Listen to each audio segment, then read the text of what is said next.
Le temps vient, et il est déjà venu, que les vrais adorateurs adoreront le Père en esprit et en vérité. Car le Père demande de tels adorateurs.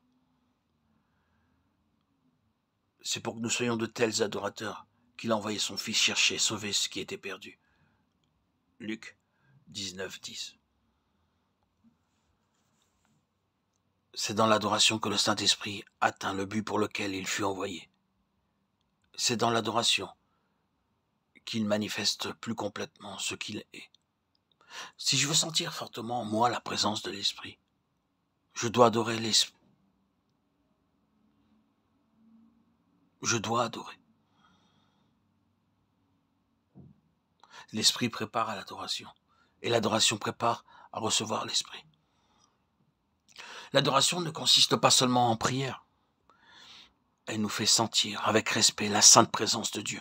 Et souvent, elle a lieu sans parole, se prosternant en terre. Ils l'adorèrent.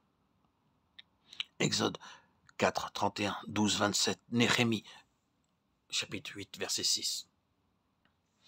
Les vieillards se prosternèrent et adorèrent, Apocalypse 5, 14. Ou bien, elle s'accompagne d'un Amen, Alléluia, Apocalypse 19, 4. Combien d'adorateurs, même parmi les croyants, ignorent l'adoration en esprit? Dans le culte particulier, dans le culte de famille, dans le culte public, avec quelle précipitation on se place en la présence de Dieu, sans guère attendre, ou sans du tout attendre de l'Esprit qu'il fasse monter plus haut. Et pourtant, c'est la puissance du Saint-Esprit qui prépare à l'adoration agréable à Dieu. C'est la chair qui est le grand obstacle à la présence de l'Esprit. C'est donc la mort de la chair qui assure l'adoration en esprit. Il faut que la chair soit vouée à la mort infamante de la croix. Il faut redouter son action et se livrer avec humilité et confiance à la vie de l'esprit, qui remplacera la vie du moi.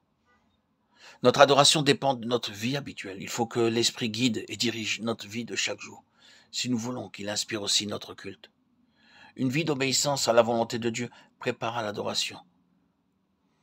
Veuille le Seigneur nous faire sentir profondément toute l'inunité, toute la culpabilité de l'adoration qui n'est pas en esprit et en vérité.